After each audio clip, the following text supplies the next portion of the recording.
नमस्कार। इतिहास में ना कभी कभी सिर्फ एक कानून, बस एक कानून पूरे देश की कहानी बदल कर रख देता है।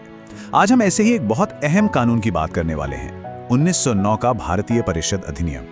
एक ऐसा कानून जिसने भारत के भविष्य पर कह सकते हैं एक बहुत गहरी छाप छोड़ी। तो सवाल यही है कि आखिर कैसे कोई एक कानून किसी देश का भविष्य तय कर सकता है। देखिए, ये जो अधिनियम था ना, ये ज्यादा प्रतिनिधित्व यानी मोर रिप्रेजेंटेशन का एक बड़ा वादा लेकर आया था, लेकिन पीछे छोड़ गया एक ऐसी विरासत जिस पर आज भी सालों बाद भी बहस होती है। तो चलिए समझते हैं कि कैसे एक कानून जिसका इरादा तो सुधार का था, वो आगे चलकर विभाजन की वजह बन गया। तो चलिए पहले मुद्दे पर आते हैं, एक अधूरा वादा। अब देखिए, 1909 के इस एक्ट को अगर हमें सही मायनों में समझना है तो हमें थोड़ा सा टाइम में पीछे जाना पड़ेगा। बात है 19वीं सदी के आखिर की। उस वक्त भारत में राष्ट्रवाद की, नेशनलिज्म की एक नई लहर उठ रही थी, और बस यही वो माहौल था जिसमें इस कानून की नींव रखी जा रही थी। तो देखिए, सुधारों का इंतजार बहुत लंबा हो चुका था। दशकों से, मतलब डेकेड से समानता का वादा तो किया जा रहा था, लेकिन भारतीय नेताओं को लग रहा था कि ये सब बस खोखले वादे हैं। उनकी जो मांग थी कि सरकार में उन्हें असली भागीदारी मिले, उसे लगातार अनसुना किया जा रहा था, और अब लोगों का धैर्य जवाब दे रहा था। 1892 का जो एक्ट था ना, वो ऐसा ही एक कदम था, बहुत छोटा और बहुत देर से उठाया गया। भारतीयों को बजट पर बहस का हक तो मिला, पर वोट देने का नहीं। मतलब ब्रिटिश सरकार जब चाहे किसी भी बात को खारिज कर सकती थी।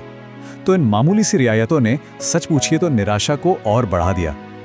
अब इंडियन नेशनल कांग्रेस के अंदर से ही आवाजें उठने लगी थी कि भाई अब सिर्फ याचिकाओं से, पिटीशन से काम नहीं चलेगा, कुछ ज्यादा ठोस करना होगा। अब आते हैं हमारे दूसरे हिस्से पर, मॉर्ले मिंटो योजना। तो इस बढ़ते हुए असंतोष के बीच सीन में एंट्री होती है दो नए चेहरों की। साल था 1906। एक थे भारत के secretary of state John Morley, और दूसरे थे वाइसरॉय लॉर्ड मिंटो। और इन दोनों के पास इस पूरी सिचुएशन को संभालने के लिए एक नई योजना थी। उस वक्त का जो पॉलिटिकल सीन था वो काफी कॉम्प्लेक्स था, मतलब उलझा हुआ था। एक तरफ थी इंडियन नेशनल कांग्रेस, जिसके नरमपंथी नेता जैसे गोखले स्वशासन यानी सेल्फ गवर्नमेंट की मांग कर रहे थे, और दूसरी तरफ थी ऑल इंडिया मुस्लिम लीग, जो 1906 में ही बनी थी। उन्हें डर था कि कहीं एक हिंदू बहुल राजनीतिक सिस्टम न बन जाए, इसलिए वो अपने समुदाय के हितों की रक्षा के लिए अलग चुनावों की मांग कर रहे थे। तो मॉर्ले और मिंटो की स्ट्रैटेजी क्या थी? उनकी रणनीति को आप रैली द मॉडरेट्स कह सकते हैं। मतलब एक तरफ तो वो कांग्रेस के नरमपंथियों को सुधारों का थोड़ा लालच देकर अपने साथ मिलाना चाहते थे, और वहीं दूसरी तरफ जो राष्ट्रवादी आंदोलन का गर्म दल था, उसे भी काबू में रखना चाहते थे। ये एक तरह का बैलेंसिंग एक्ट था।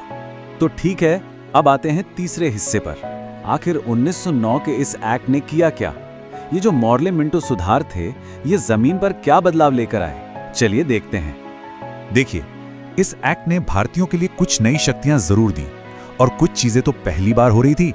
जैसे कि लेजिस्लेटिव काउंसिल्स का साइज बढ़ा दिया गया, भारतीयों को इनडायरेक्ट इलेक्शन के जरिए काउंसिल्स में चुने जाने की इजाजत मिली, बजट पर बहस करने का अधिकार मिला, सदस्य अब प्रस्ताव ला सकते थे, सवाल पूछ सकते थे, और सबसे बड़ी बात, वाइसरॉय की एग्जीक्यूटिव काउंसिल में पहली बार एक भारतीय सदस्य सत्येंद्र पी सिन्हा को नियुक्त किया गया।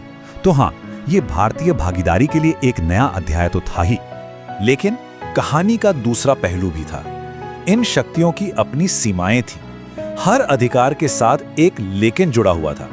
जैसे ब्रिटिश एग्जीक्यूटिव के पास हर कानून पर एब्सोल्यूट वीटो का अधिकार था, मतलब वो किसी भी कानून को रोक सकते थे। सदस्य बजट पर वोट अब भी नहीं कर सकते थे।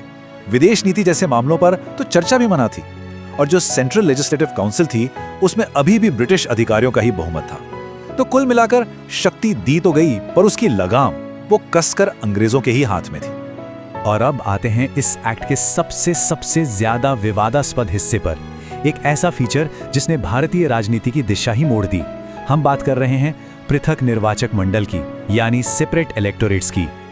तो ये सेपरेट इलेक्टोरेट आखिर था क्या? ये एक ऐसा चुनावी सिस्टम था जहां कुछ खास समुदायों के लोग सिर्फ अपने ही समुदाय के उम्मीदवार को चुन सकते थे। मतलब वोटर्स को धर्म के आधार पर बांट दिया गया था। ये कॉन्सेप्ट असल में मुस्लिम लीग की मांगों को पूरा करने के लिए लाया गया था। तो ये काम कैसे करता था? बहुत सिंपल था। सबसे पहले वोटर्स को जनरल और मुस्लिम इन दो हिस्सों में बांट दिया गया। फिर मुस्लिम वोटर्स सिर्फ मुस्लिम उम्मीदवारों को ही वोट दे सकते थे उन सीटों के लिए जो उनके लिए रिजर्व थीं। इससे पक्का हो गया कि लेजिस्लेटिव काउंसिल्स में मुस्लिम प्रतिनिधियों की एक तय संख्या जरूर होगी। लेकिन इसने भारत में पॉलिटिकल रिप्रेजेंटेशन की पूरी बुनियाद ही बदल दी। अब पहचान का आधार इलाका नहीं बल्कि धर्म बन रहा था, और ये एक ऐसा बदलाव था जिसके नतीजे बहुत दूर तक जाने वाले थे। तो अब आते हैं पांचवें और आखिरी हिस्से पर, इसकी विभाजनकारी विरासत। देखिए, इस एक्ट को पेश तो एक समाधान के तौर पर किया गया था, लेकिन इसकी जो लेगेसी है, इसकी जो विरासत है, वो उन विभाजनों से पहचानी जाती है जिन्हें इसने एक कानूनी शक्ल दे दी। तो सवाल उठता है, क्या ये एक कदम आगे था या समाज के बीच डाली गई एक कील? इंडियन नेशनल कांग्रेस का इस पर क्या सोचना था? उन्होंने सेपरेट इलेक्टोरेट्स को डिवाइड एंड रूल यानी फूट डालो और राज करो की एक सोची समझी ब्रिटिश पॉलिसी के तौर पर देखा। उनका मानना था कि ये अल्पसंख्यकों की सुरक्षा के लिए नहीं है, बल्कि इसका असली मकसद तो बढ़ते हुए राष्ट्रवादी आंदोलन को कमजोर करना है। और देखिए, सच तो ये है कि ये सुधार कांग्रेस की स्वशासन की मांग को तो पूरा कर ही नहीं पाए। ये सब बहुत छोटे कदम थे। और फिर आया वर्ल्ड वॉर 1 और उसके बाद स्वतंत्रता की मांग और भी ज्यादा मजबूत हो गई। इतिहास बहुत तेजी से आगे बढ़ रहा था और ये जो छोटे मोटे सुधार थे ये बहुत पीछे छूट गए। बल्कि कह सकते हैं कि इन सुधारों ने अनजाने में ही आजादी की लड़ाई के एक नए और ज्यादा तेज चैप्टर के लिए स्टेज तैयार कर दिया।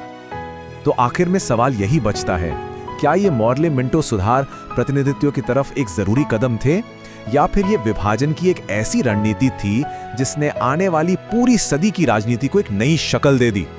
ये एक ऐसा सवाल है जिसकी गूंज शायद आज भी हमें सुनाई देती है।